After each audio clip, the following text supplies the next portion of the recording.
सच्चिदानंद भगवान की जय हो। वसुदेव सुतं देवं कंसचाणूरमर्दनं देवकी परमानंदं कृष्णं वन्दे जगद्गुरुं।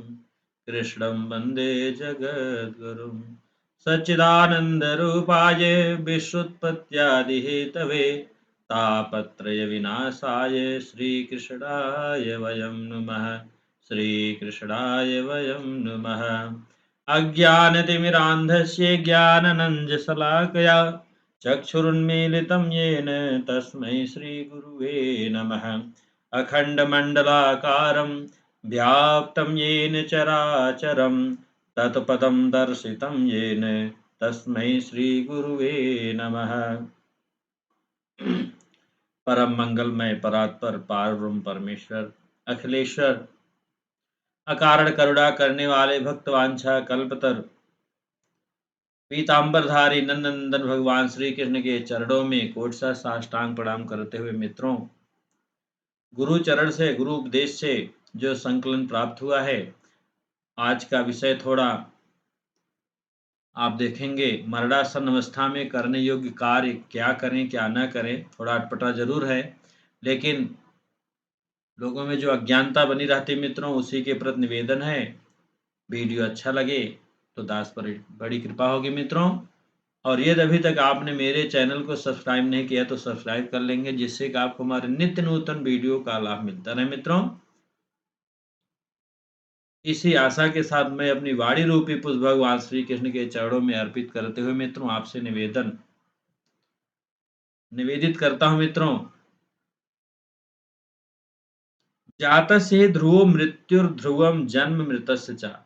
मित्रों, जो संसार में जन्म लेता है उसकी मृत्यु निश्चित है, और जो मरता है उसका पुनर्जन्म होता है। यह पुनर्जन्म कई योनियों में हो सकता है मित्रों। सामान्यतः जीव से इस जीवन में पाप और पुण्य दोनों होते हैं। पुण्य का फल है स्वर्ग और पाप का फल है नरक। नरक में पापी को यातनाएं भोगनी पड़ती हैं और स्वर्ग में पुण्यात्मा सुख भोगते हैं मित्रों। स्वर्ग नरक भोगने के बाद जीव पुनः अपने कर्मों के अनुसार 84 लाख योनियों में भटकने लगता है। पुण्यात्मा मनुष्य योनि अथवा देव योनि प्राप्त करते हैं और पापात्मा पशु पक्षी कीट पतंग आदि तिर्यक योनि प्राप्त करते हैं मित्रों। तो हमें क्या करना चाहिए क्या नहीं करना चाहिए जब कोई मरणासन्न हो?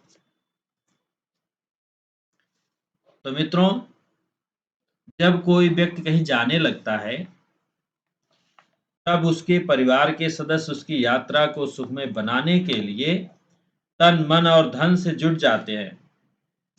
लेकिन मित्रों, प्रायः देखा यह जाता है कि लोग अपने परिवार के किसी सदस्य की मृत्यु के अवसर पर शोक में डूब जाते हैं और रोना धोना प्रारंभ कर देते हैं। वे भूल जाते हैं कि मृत्यु भी एक यात्रा है और इसको भी उन्हें सुखमय बनाने का प्रयास करना चाहिए। सच तो यह है कि मृत्यु यात्रा ही नहीं अपितु महायात्रा है मित्रों।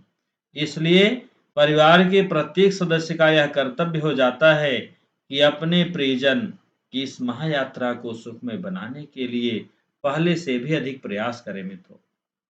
यदि कोई व्यक्ति मृत्यु के अवसर पर मरणासन्न से एक बार भी ओम राम कृष्ण शिव नारायण आदि नाम का मन से भी स्मरण और उच्चारण करवा देता है मित्रों, तो उसने सचमुच अपने प्रियजन की इस महायात्रा को पूर्ण सफल बना दिया। जिस लक्ष्य को पाने के लिए हम मरणासन्न प्राणी अनादिकाल से यात्रा पर यात्रा करता चला रहा था, उस लक्ष्य को इस आत्मीय ने नामोच्चारण करवाकर प्राप्त करा दिया मित्रों। अतः सभी परिजनों को अंतिम समय में उच्च स्वर से भगवान नाम का संकीर्तन करना चाहिए तथा मरणासन्न व्यक्ति के कान में भगवान नाम स्मरण करने की प्रेरणा करनी चाहिए मित्रों। क्या ना करें? भूल कर भी रोए नहीं, क्योंकि इस अवसर पर रोना मृत प्राणी को घोर यंत्रणा प्रदान करता है मित्रों। रोने से जो आंसू और कफ निकलते हैं उन्हें इस मृत प्राणी को विवश होकर पीना पड़ता है। यह साधारण यात्रा तो है नहीं। साधारण यात्रा में यात्री सब काम के लिए स्वतंत्र होता है। वह चाहे तो आत्मीय जनों के दिए पाथे को खाए या न खाए, परंतु मरने पर उसकी स्वतंत्रता छिन जाती है मित्रों। और आत्मीयों के दिए हुए पाथे को ही उसे खाना पड़ता है। शास्त्रों में बताया गया मित्रों, श्लेष्माश्रुबान्धैर्मुक्तं प्रीतो भुङ्क्ते यतो अवशः अतो नारोदितव्यं हि क्रियाकार्या स्वशक्तितः। गरुड़ पुराण में आया है मित्रों। अर्थात मृत प्राणी के लिए आत्मीय जनों को भूलकर भी रोना नहीं चाहिए, बल्कि उसके परलोक को सुधारने के लिए डट कर प्रयास करना चाहिए। रोने से आंखों से जो आंसू और नाक एवं मुंह से जो कफ निकलते हैं, मृत प्राणी को इन्हें ही विवश होकर खाना पीना पड़ता है मित्रों। इस अवसर पर रोकर हम अपने मृत जन को केवल कफ और आंसू जैसी घृणित वस्तुएं नहीं खिलाते, बल्कि स्वर्ग से भी नीचे गिरा देते हैं मित्रों।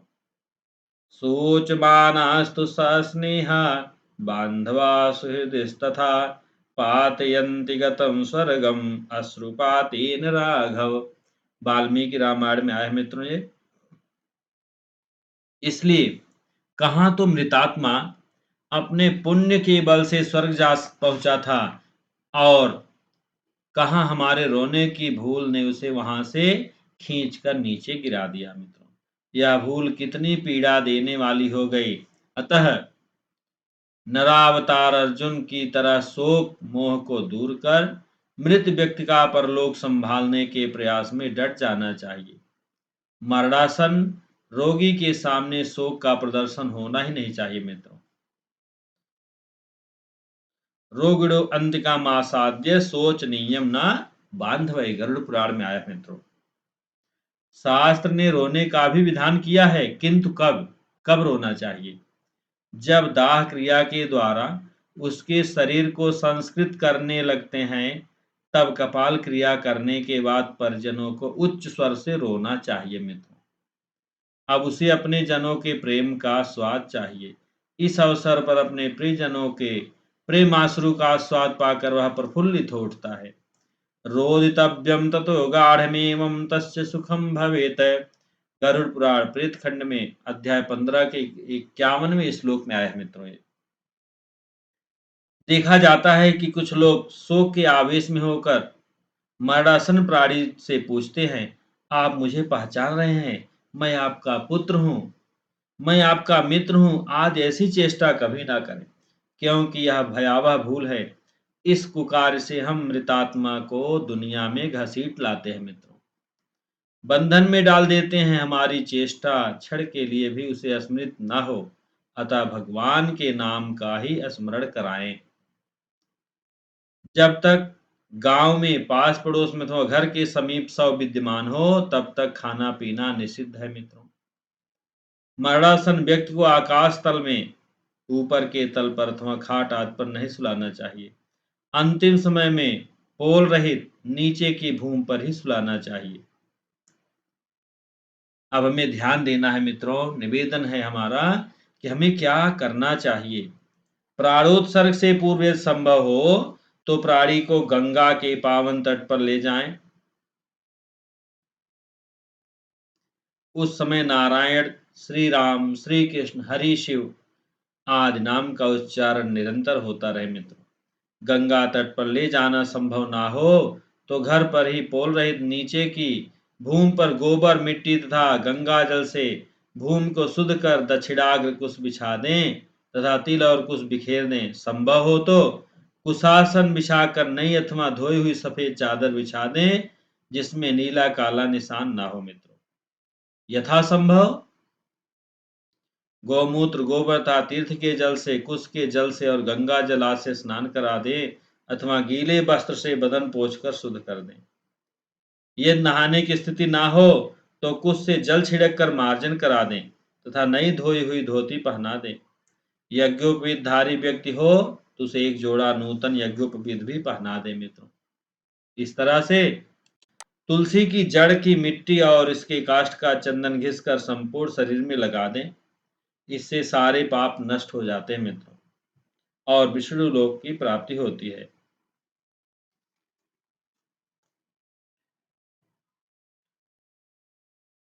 भस्म, गंगा की मिट्टी, गोपी चंदन लगा दें, सिर पर तुलसी दल रख दें और इतना ही नहीं मित्रों,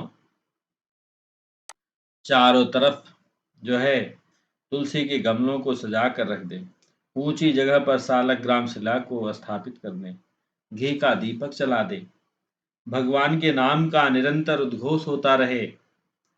यदि मरणासन व्यक्ति समर्थ हो तो उसी के हाथों से भगवान की पूजा भी करा दें अथवा उसके पारिवारिक जन पूजा कर दें।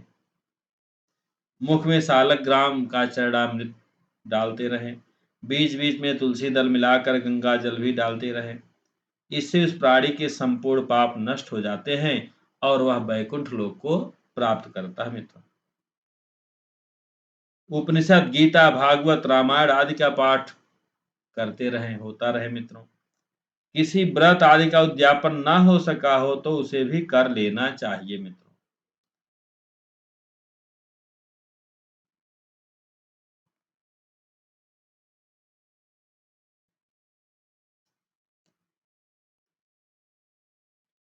व्रत उद्यापन करने के लिए मित्रों उसका उद्यापन अवश्य करना चाहिए।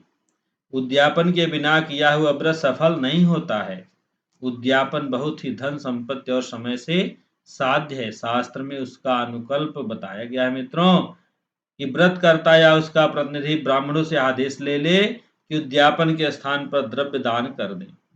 अतः आसन्न मृत्यु व्यक्ति यदि व्रत का उद्यापन ना कर सका हो तो स्वयं या उसके प्रतिनिधि ब्राह्मणों को सादर बुलाकर उनकी आज्ञा प्राप्त कर व्रतोद्यापन कर देना चाहिए मित्रों।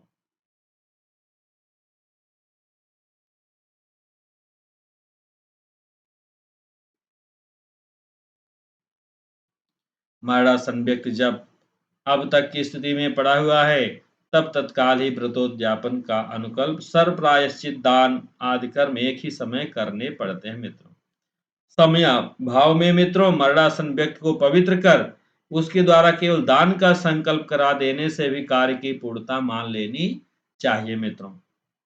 यदि मरणासन व्यक्ति समर्थ ना हो तो उसके पुत्र अथवा पारिवारिक जन उसके समीप बैठ करके दान इत्यादि संकल्प कर सकते हैं मित्रों।